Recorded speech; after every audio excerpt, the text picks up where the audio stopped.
بسم اللہ الرحمن الرحیم۔ بنی اسرائیل کا الجرار بن کشف نامی ایک عبادت گزار شخص تھا۔ وہ دن بھر روزہ رکھتا اور رات بھر عبادت کرتا تھا۔ ایک رات جب وہ پچھلے پہر سویا تو اس نے خواب دیکھا کہ اس کو اپنے شہر کی سب سے خوبصورت فاحشہ عورت بتوں کی پوجا کرتے دکھائی گئی اور اشارہ ملا کہ اس کو تبلیغ کرو۔ جب آنکھ کھلی تو الجرار بن کشف بہت حیران ہوا کہ میں اس فاحشہ کے اڈے پر کیسے جاؤں، سارے لوگ مجھے شک کی نگاہ سے دیکھیں گے۔ خیر، اس نے خواب کو اہمیت نہ دی اور دن بھر روزہ رکھا اور رات ساری عبادت کی۔ جب صبح اس کی آنکھ لگی تو اس کو پھر وہی خواب آیا۔ لگاتار عابد کو یہی خواب 3 راتوں میں آیا تو چوتھی صبح وہ اس فاحشہ عورت کے گھر پہنچ گیا۔ فاحشہ نے جب دیکھا کہ شہر کے سب سے بڑے عالم میرے گھر میں آئے ہیں تو اس نے خوب خدمت کی۔ جب بزرگ عابد نے اپنے آنے کا مقصد بیان کیا کہ میں تمہیں ایک خدا کی عبادت کے لیے تبلیغ کرنے آیا ہوں تو فاحشہ کہنے لگی، بے شک میں بتوں کی پوجا سے اکتا گئی اور میں خدا کی قائل ہوں، لیکن میں تب تک ایمان نہ لاؤں گی جب تک اللہ پاک کو خود دیکھ نہ لوں۔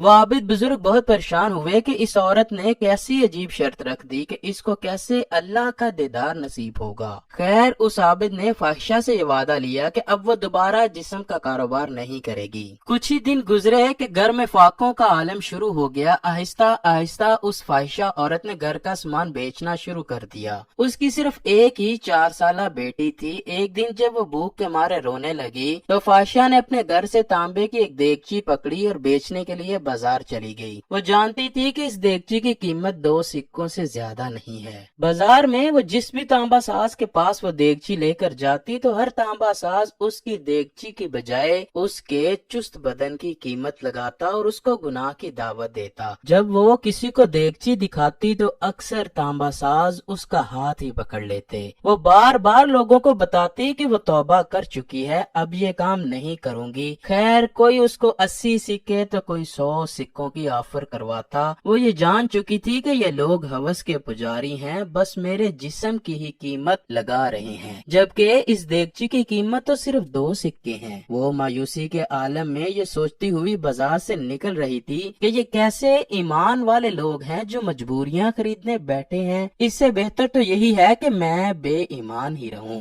اتنے میں اچانک ایک باریش جوان لڑکا اس فاحشہ کو آواز لگاتا ہے، بہن کیا اس دیگچی کو مجھے بیچیں گی؟ یہ بازار کی بالکل آخری دکان تھی۔ فاحشہ عورت نے دیگچی اس کی میز پر رکھ دی۔ اس باریش لڑکے نے دیگچی کو الٹ پلٹ کر دیکھا اور بنا فاحشہ کے چہرے پر نظر ڈالے 2 سکے میز پر رکھ دیے۔ اس عورت نے سکے اٹھائے اور گھر آ گئی۔ وہ اس لڑکے کے رویے سے بہت متاثر ہوئی کہ چلو کوئی تو ملا جس نے میری شکل و صورت کے نہیں بلکہ دیگچی کے ہی پیسے دیے ہیں۔ اگلے دن اسی فاحشہ عورت نے پھٹا پرانا برقع پہنا، نقاب کر کے اسی طرح کی ایک دیگچی پکڑی اور دوبارہ اسی تانبے کے بازار میں پہنچ گئی۔ اس نے اپنی حالت ایسی بنا لی کہ دیکھنے والے کو لگے کہ یہ غریب بڑھیا ہے۔ وہ سب تاجروں کے پاس گئی۔ وہ جس تانبا ساز کو اپنی دیگچی دکھاتی تو وہ اسے تول کر کہتا 2 سکے ملیں گے۔ وہ عورت کہتی 6 سکوں میں بیچوں گی، پر کوئی تانبا ساز اسے 2 سکوں سے زیادہ دینے کو تیار نہ تھا۔ وہ بہت حیران ہوئی کہ یہی لوگ کل اسی دیگچی کو 80 سے 100 سکوں میں خریدنے کے لیے تیار تھے، اور آج جب میں کہہ رہی ہوں